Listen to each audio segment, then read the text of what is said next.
नमस्कार, मैं हूं आपके साथ अंजलि पासवान। आप देख रहे हैं उत्तराखंड लाइव न्यूज। आइए बढ़ते हैं खबरों की ओर।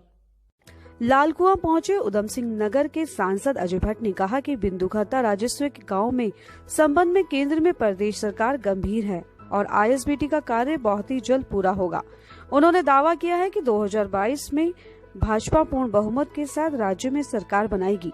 सांसद अजय भट्ट ने कहा कि भाजपा का कोई विकल्प नहीं है और जनता विकास एवं सुशासन के नाम पर फिर भी भाजपा को प्रचंड बहुमत से सरकार बनाने का मौका दे रही है। यहाँ पूर्व नगर पंचायत अध्यक्ष लालकुआं पवन चौहान के कार्यालय पहुंचे। भारतीय जनता पार्टी 2022 में पुनः सरकार बनाएगी और अच्छी मेजोरिटी से सरकार बनाएगी, क्योंकि इतना अधिक काम हमारी सरकार ने किया है। केंद्र से एक बड़ी योजनाएं हम ला रहे हैं। मोदी जी जैसा क्रिस्टल क्लियर नेतृत्व तो हमारे पास है। 42 योजनाएं केंद्र की चलती हैं। कोई योजना ऐसी नहीं है जिसमें जीरो आया हो। हर एक में बजट आया। जो प्रधानमंत्री सिंचाई योजना थी, कभी पैसा नहीं आया। इस बार हम लोगों ने प्रयास किया तो इस बार पहली बार प्रधानमंत्री सिंचाई योजना की किस्त भी हम लाने में सफल हो गए हैं, जिसमें करीब अभी मैं समझता हूं कि 21 या 22 करोड़ रुपए फिलहाल यहां आ गया है हल्द्वानी और इस साइड को, और दूसरी किस्त भी उसकी तैयार हम कोशिश कर रहे हैं कि जल्दी से जल्दी और पैसा हम ला सकें। वन भूमि के कानून जटिल हैं, सभी लोग जानते हैं। हमने बिंदुखत्ता समेत बग्गा चौवन है, बिंदुखत्ता है, इस तरह के कम से कम 24 या 25 मामले जो उत्तराखंड के थे वो केंद्र में उठाए, भारत की संसद में उठाए।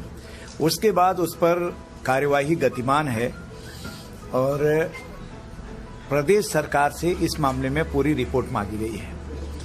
मैं समझता हूं कि जब शुरुआत हुई है तो उसका परिणाम धीरे धीरे ठीक आना चाहिए, क्योंकि हम ये मानते हैं कि चाहे बिंदुखत्ता हो या अन्य जगह हो, ये आज वन भूमि नहीं रह गई है। 50,000 की आबादी जहां हो, कृषि जहां पर हो रही हो, तो वो वन भूमि नहीं हो सकती है। मैंने अपनी तरफ से सजेशन दिया है, सुझाव भी दिया है, और सरकार इसी पर काम भी करेगी कि ऐसी जगह जितनी भी हैं उन जगहों को जिसका कब्जा है उसको देना चाहिए, उससे रेवेन्यू लेना चाहिए। इससे दो फायदे होंगे, उनको मिलेगा मालिकाना हक और गवर्नमेंट को मिलेगा रेवेन्यू। अभी तक तो कुछ नहीं मिल रहा है, तो दोनों को फायदा होगा, इसलिए ऐसा सजेशन दे रखा है। मुझे पूर्ण उम्मीद है कि इसमें सकारात्मक व्यू आएगा जरूर। पहले कुछ उसमें हो जाए, देखिए हो जाए तो बेहतर है, लेकिन होगा इसमें जरूर। पानी की बौछार नहीं कर रही है तो प्रशासन को कहीं पर कोई बड़ी अनहोनी न हो जाए, इसलिए पानी और ऐसी चीजें प्रयोग करनी पड़ती हैं, इसलिए किया होगा। सरकार का कोई आदेश पानी का बौछार करने का नहीं है। एक मैं ये बता दूं, किसान आंदोलन में मेरे किसान भाई कैसे नहीं समझ पा रहे हैं, जो लोग उनको समझा नहीं पा रहे हैं या समझ नहीं पा रहे हैं या भड़काए जा रहे हैं। नंबर एक तो ऐसा है कि उसमें साफ एक्ट में लिखा है जो सरकार नहीं चाहती है अपने राज्य में लागू करना, न लागू करे। तो सीधे सीधे पंजाब ने कह दिया हम अपने वहां नहीं लागू करेंगे इस एक्ट को, बात खत्म हो गई। फिर जब है ही नहीं कुछ, वहां सरकार लागू कर ही नहीं रही है वहां की सरकार, तो फिर तो आंदोलन होना ही नहीं चाहिए था पंजाब में। वहां के किसानों को तो आना नहीं चाहिए था। सबसे बड़ी बात यह है कि किसान की आमदनी 2022 तक दुगुनी करने का जो बीड़ा उठाया है नरेंद्र मोदी जी ने, हमारे माननीय प्रधानमंत्री जी ने, उसके आधार पर आप अपनी उपज को देश के किसी भी हिस्से में बेच सकते हैं। जो मंडियों की जकड़नें थी, जो मंडियों की बाधाएं थी, आप बाहर नहीं जा सकते थे अपनी मंडी से, वो खत्म कर दिया। अगर हल्द्वानी की मंडी में कोई चीज 10 रुपए किलो बिक रही है, दिल्ली की मंडी में 100 रुपए किलो बिक रही है, तो आप सीधे सीधे दिल्ली की मंडी में बेचिए।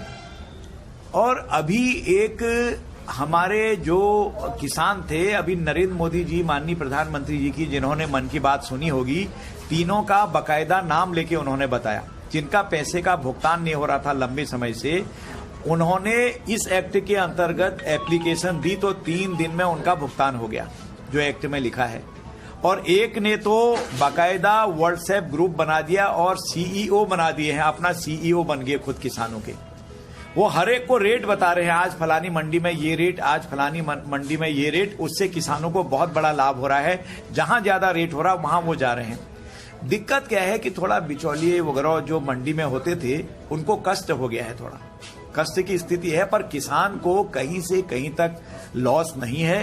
किसान भाई जल्दी इस बात को समझेंगे। हमारा केंद्रीय नेतृत्व चिंतित है कि आखिर अपने घर बार छोड़ के इस तरह से बेचारे क्यों आ रहे हैं, क्यों समझ में बात नहीं आ रही है।